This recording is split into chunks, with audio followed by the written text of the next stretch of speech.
c'est reparti pour un La tour, période mec. de révision du mois de décembre. Franchement, je pensais commencer une semaine à l'avance, mais au TD, ils nous ont chargé de devoirs, mais c'était... Pfiou. Voilà tout ce que j'allais dire. Donc, j'ai pas pu commencer avant. Tous les jours, comme vous avez vu, j'allais à la bibliothèque avec Anne-Laure, sa cousine, genre je variais avec Ilyes des fois. Franchement, j'étais dans un bon mode de révision.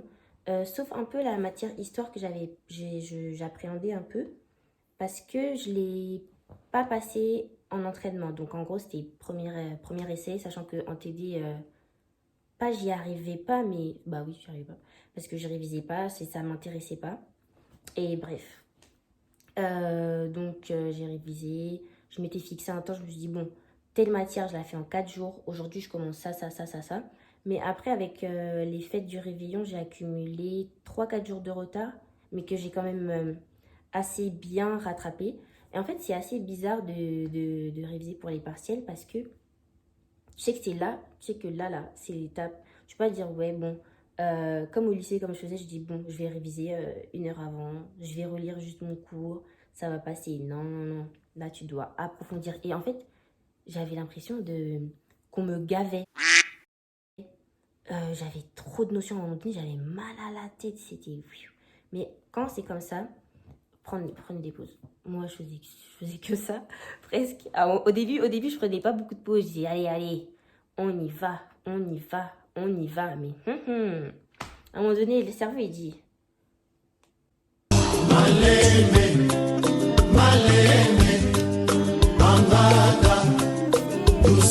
Bref, j'ai accumulé trop de notions, vraiment. Et le pire, c'est quand j'ai révisé Constit avec le manuel du prof et tout, des notions complexes, trop d'exemples. J'étais fou. Le cerveau, il sature. Mais c'est la fin, il faut s'arrêter. Donc voilà, je voulais aussi rapporter une précision par rapport au temps de pause.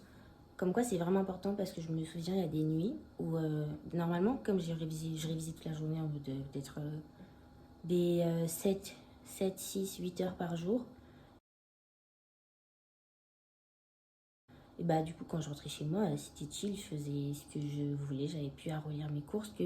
Sinon, après, je sature. Mais il y a des nuits, genre peut-être 3 4 nuits où j'ai fait ça, où je continuais de relire parce que j'étais en retard sur mes révisions. Bien quand je sature en bibliothèque, au final, je me rendais compte que j'avais rien appris, je faisais que de lire pour lire.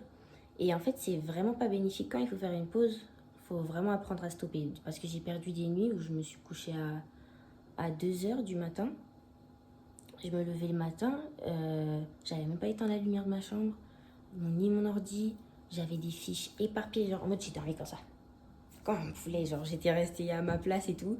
Et en plus, tout ça pour rien. Genre, je me suis maltraitée pour rien, parce qu'au final, j'avais rien appris. Donc, dès que. Genre, en fait, j'ai fait 2 3 nuits comme ça, je me suis dit, c'est bon. J'arrête les révisions le soir, c'est vraiment pas pour moi. Quand on me dit stop, c'est stop, faut pas forcer. Donc voilà. Mais après, il faut vraiment faire la différence entre faire une pause parce que le cerveau sature ou faire une pause parce qu'on a la flemme. Parce que la flemme, ça se combat. Mais quand le cerveau sature, c'est mieux d'arrêter, sinon c'est un court-circuit pour rien. Et le pire, c'est que tu peux avoir, enfin en tout cas pour moi, dans ma méthode, il y a des trucs que j'ai appris, mais genre tellement j'ai forcé qu'au final ça est parti grignoter même ce que j'ai appris avant quand mon cerveau il était frais. Donc au final c'est du temps perdu, des efforts et de l'énergie aussi perdus. Là je conseille, comme j'ai dit, de prendre une pause 15 20 minutes, vaut mieux parce que sinon c'est lire juste pour lire et la notion tu peux la comprendre mais tu vas pas la retenir, surtout les exemples. Donc là j'avais retenu mon erreur du galop d'essai et en fait je faisais des fiches, je mettais les titres et je mettais les exemples et la grande idée, genre en 2 3 lignes grand max. Et ça m'a grave aidé parce que pour réviser, en fait, au partiel, c'est très important de connaître les parties du cours. Et genre vraiment important. Donc, tu dois savoir qu'est-ce qu'il y a dans telle partie. Donc, quand j'apprenais mon plan, donc ouais, le plan du cours, des fois, je me disais, purée, qu'est-ce qu'il y a dedans? Et j'allais juste relire ma fiche et tout me revenait en tête.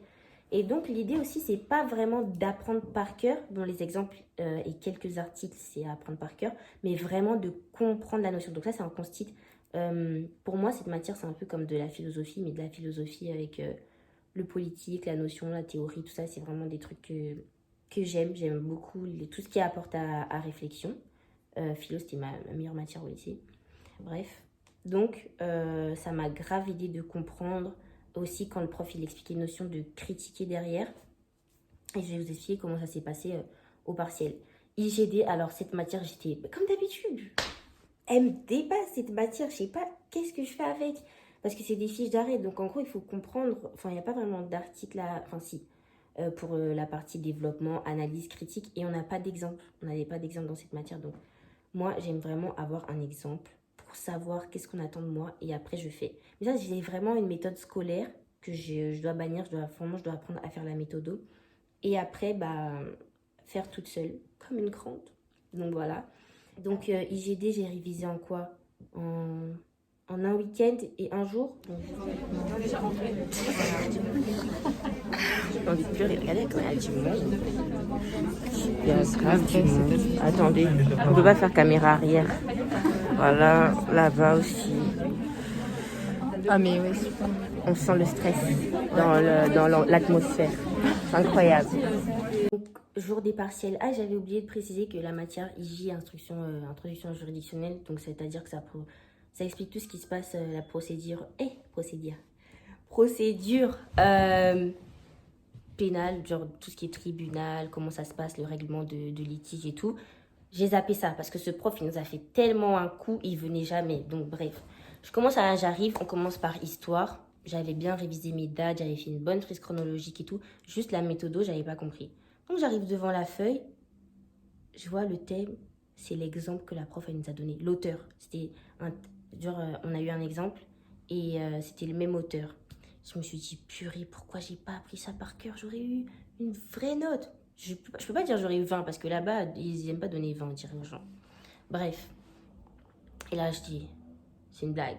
En plus, c'était quoi sur le dernier cours, le dernier chapitre, il faisait quoi? 2 pages. J'ai dit, on va développer un exemple sur un texte, commenter un texte sur des notions de 2 pages. Ok, merci. Donc, en gros, ça, c'était pour l'introduction. Et après, pour le reste, j'ai calqué le plan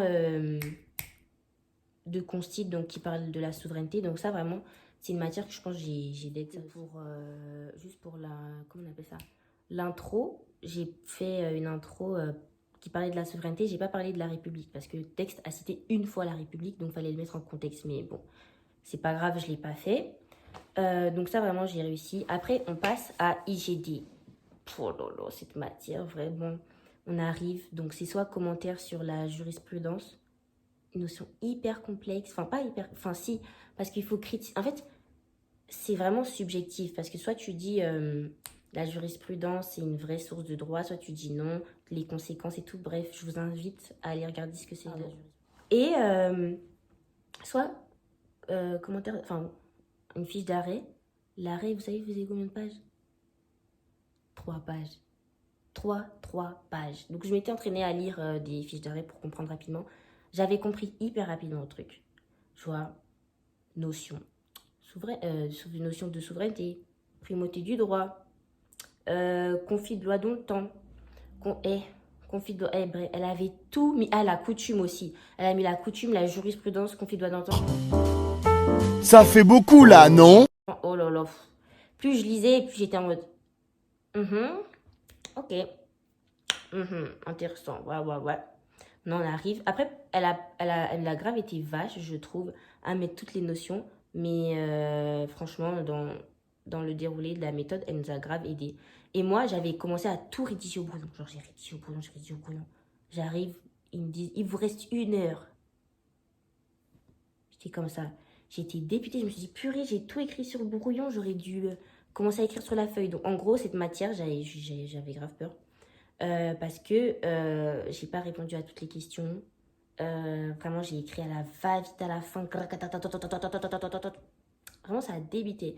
Et je me suis dit... Et après, à la fin, je commençais à dire, ouais, ça se trouve, j'ai raté et tout. Et puis après, je me dis, rien n'est joué. J'ai répondu aux questions les plus simples. Donc, normalement, j'avais compris la fiche d'arrêt. Donc, normalement, j'ai une bonne note. Et puis, au pire, bah, adviendra ce qui arrivera. Non, maintenant, on arrive à mercredi de la dernière semaine. On a quoi? Ma matière favorite, droit constit. Ah là là, mon chouchou. Alors là, j'avais révisé, J'étais en mode, qui va d'être ça? Qui va d'être ça? Qui va d'être ça? C'est moi. Bref, donc j'arrive et tout. J'avais mes exemples en tête, j'avais tout, j'avais compris mes notions, je savais critiquer. On donne les feuilles. Ok, pas de souci. Je regarde le thème, dissertation. Il nous a mis quoi? Alors là, je savais qu'ils étaient pointus sur les détails. Franchement, rien à voir avec la question hyper large qu'on a eu au galop d'essai. Là, c'était précis. C'est-à-dire que si t'as pas révisé avec le livre du prof, là, c'est mieux, tu sors de la salle, tu commences à aller pleurer déjà. Et donc, en gros, ce prof, il fait grave des sous-parties. Donc, en gros, t'as la partie, t'as le chapitre, t'as le grand 1 du chapitre, avec un 1 encore, et avec des AC qui, eux aussi, ont des 1. Donc, il nous a mis sur le 1A1. En gros, le thème, c'était une des méthodes d'élaboration de la Constitution. Et en gros, c'était pour savoir est-ce que c'était une méthode satisfaisante et tout. Mais je vous assure que dans le cours, la méthode, elle faisait une page.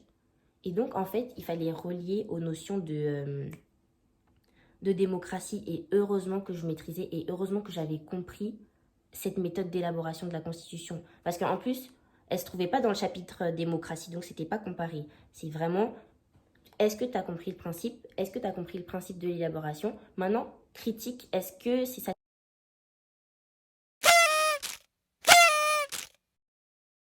Donc niveau stress, franchement, je m'en sortais assez bien.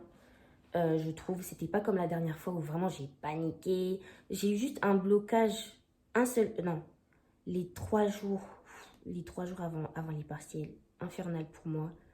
Vraiment, genre j'en ai parlé avec ma mère, elle m'a dit non. Bon, elle m'a pas dit non, elle m'a dit il faut pas penser comme ça. Si tu passes comme ça, là, tu sais que ta bouche dit attire les négatifs. J'ai dit purée, qui m'a envoyé parler. Et bref, j'étais dépassée, j'ai gardé ça pour moi. Même dans mes moments de prière, j'évoquais pas trop et tout. Et là, à un moment, je sais plus l'idée que j'ai eue et tout, mais en gros, c'était quoi, c'était occulte. Ou dans ce que je lisais, vraiment lire la Bible, c'est trop important. Bon, logique en fait, c'est comme si je disais respirer dans la vie d'un chrétien, bref. C'était, le verset c'était quoi? C'est quand je suis faible que tu es fort. Hey! J'ai cherché ça, je suis partie pleurer, mais à gros larmes, et ça m'a trop aidé, vraiment, vraiment.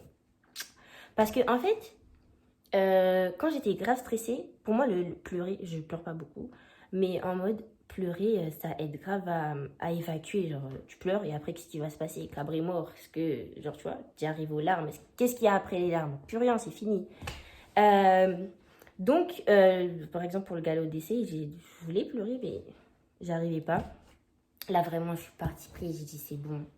Je reconnais que je suis faible. Parce qu'en fait, je commençais à douter de moi, alors que là, j'avais vraiment eu une vraie méthode d'apprentissage. Donc vraiment, quand c'est comme ça, allez prier, reconnaître à Dieu que là, vous vous sentez submergé. Si c'est pas lui, c'est qui? De toute façon, c'est toujours comme ça. Dans la moindre des petites choses, remettez à Dieu. Et moi, vraiment, vers les dernières étapes, j'avais pas remis mon stress. J'avais remis mes révisions à chaque fois avant de prier. Je disais, Seigneur, aide-moi à retenir, aide-moi à comprendre tout ça. Mais pour le stress, quand c'est des grandes choses, je le faisais pas. Donc vraiment, je suis vraiment allée déposer tout ça auprès de Dieu. Et puis, c'est passé crème. Et encore une fois, soulagement absolu. Vraiment, si c'est pas Dieu, c'est qui? Si c'est pas Dieu, c'est qui? Et aussi, ce qui m'a permis de réviser sans vraiment stresser, sans me dire que bon, demain, c'est mes vraies épreuves, mon année, je joue mon année sur cette épreuve et tout. C'est vraiment aussi mon baptême. Ça m'a grave soulagée. Vous voyez, quand je suis rentrée dans l'eau, j'étais stressée avant parce que j'accumule. Et là, quand je suis sortie de l'eau, je me sentais vraiment trop bien. Genre, tout le poids que j'avais, et c'était vraiment, vraiment parti. Donc, vraiment, ça m'a vraiment aidé. C'est arrivé au bon moment.